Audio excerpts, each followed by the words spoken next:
Halo Bapak Ibu Guru dan Kepala Sekolah yang luar biasa di seluruh Indonesia. Selamat datang kembali. Kali ini kita akan kupas tuntas sampai ke akar-akarnya semua hal tentang pengelolaan kinerja 2026. Anggap saja sesi kita ini sebagai panduan praktis ya, supaya kita semua bisa lancar jaya melewati setiap tahapannya. Oke, jadi ada 5 agenda utama yang akan kita bedah bareng-bareng. Pertama, kita lihat apa aja sih yang baru di tahun 2026. Terus, kita akan sedikit flashback ke capaian tahun lalu. Lalu, kita dalami kenapa sih sistem ini harus terintegrasi. Tentu saja, kita juga udah siapkan solusi buat kendala-kendala umum. Dan terakhir, langkah konkret apa yang bisa langsung Anda ambil setelah ini. Baik, kita langsung masuk ke yang pertama. Ada kabar gembira nih. Fitur untuk tahap pelaksanaan 2026 itu sekarang sudah resmi dibuka. Ini adalah fase yang krusial banget, di mana semua rencana yang sudah kita susun bareng-bareng sekarang saatnya diwujudkan jadi aksi nyata.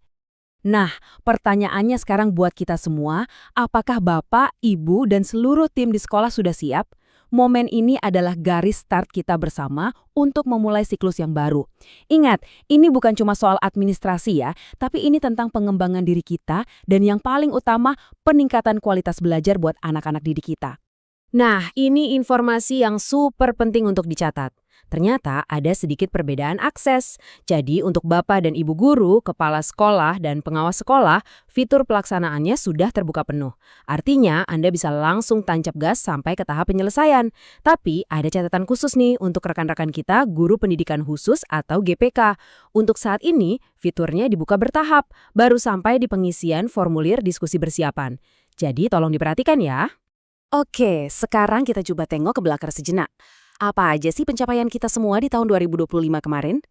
Angka-angka ini bukan sekedar statistik loh, ini adalah cerminan kerja keras kita bersama dan bisa jadi patokan supaya tahun ini kita bisa lebih gaspol lagi. Coba kita lihat capaian Bapak dan Ibu guru. Wow, angkanya luar biasa loh. Hampir 98% berhasil menyepakati SKP dan hampir 97% mengirim dokumen refleksi. Ini adalah pencapaian kolektif yang patut kita banggakan. Tepuk tangan virtual untuk kita semua. Para kepala sekolah juga nggak kalah mengesankan. Dengan 98% yang mengirimkan SKP, ini menunjukkan komitmen yang sangat tinggi dari para pemimpin-pemimpin di satuan pendidikan kita. Keren banget ya. Oke, setelah melihat ke belakang, sekarang kita intip progres tahun ini. Ini data per 10 Februari. Sekitar 75% guru sudah menyepakati SKP-nya. Ini awal yang bagus. Tapi, coba kita lihat angka berikutnya, baru sekitar 15% yang mengirim dokumen persiapan observasi. Nah, ada jarak yang cukup jauh kan di sini? Ini jadi pengingat buat kita semua, yuk kita sama-sama akselerasi lagi di tahap pelaksanaan ini. Selanjutnya, yuk kita bedah dapurnya sedikit. Mungkin ada dari kita yang bertanya-tanya, kenapa sih pengelolaan kinerja ini harus nyambung ke sistem lain, bikin ribet aja? Nah, penting banget kita paham ini, supaya kita tahu kalau yang kita kerjakan ini bukan cuma tugas administratif, tapi ini adalah bagian dari strategi besar kepegawaian kita sebagai ASN. Jadi, ini tuh bukan kebijakan yang muncul tiba-tiba kemarin sore loh. Kolaborasi antara Kementerian Pendidikan dan BKN itu sudah terjalin lama sekali. Mulai dari nota kesepahaman di tahun 2018 sampai perjanjian kerjasama pertukaran data di tahun 2025. Ini menunjukkan adanya komitmen jangka panjang. Dan ini dia payung hukum utamanya, surat edaran bersama. Intinya apa sih?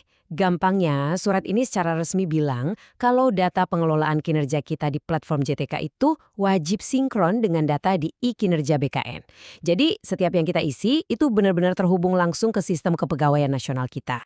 Nah, dalam proses integrasi ini, Bapak dan Ibu mungkin sering dengar istilah UNOR. Apa sih UNOR itu? Sederhananya begini. UNOR atau unit organisasi itu adalah kode unik semacam KTP-nya unit kerja Anda di dalam sistem kepegawaian nasional. Jadi setiap unit kerja punya kode uniknya sendiri. Tabel ini ngebantu banget buat kita paham. Singkatnya, untuk sekolah negeri, UNOR-nya ya jelas ikut UNOR sekolah masing-masing. Nah, tapi tolong, bagian ini digarisbawahi baik-baik ya, terutama untuk rekan-rekan guru ASN yang bertugas di sekolah swasta.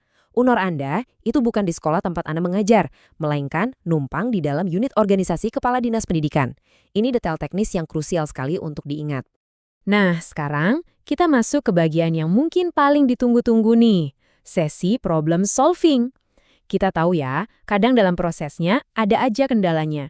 Jadi, mari kita bedah satu persatu solusinya, biar nggak ada lagi drama-drama teknis. Ini dia pertanyaan sejuta umat kayaknya. Bapak atau ibu kepala sekolah buka akun, bingung. Loh, kok nama guru saya nggak ada di daftar ya?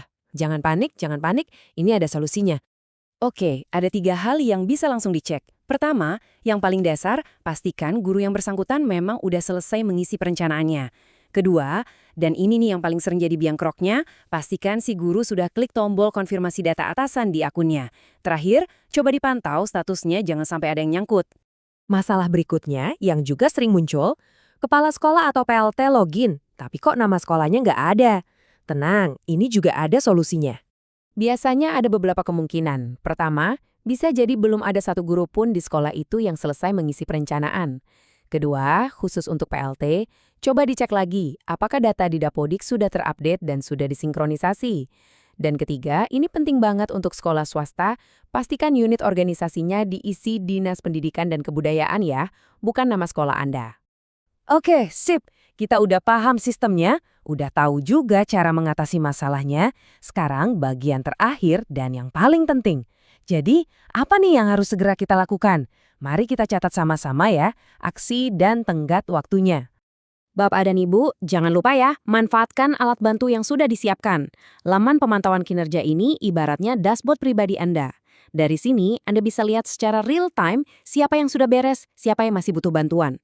Gunakan ini secara aktif untuk memandu tim Anda.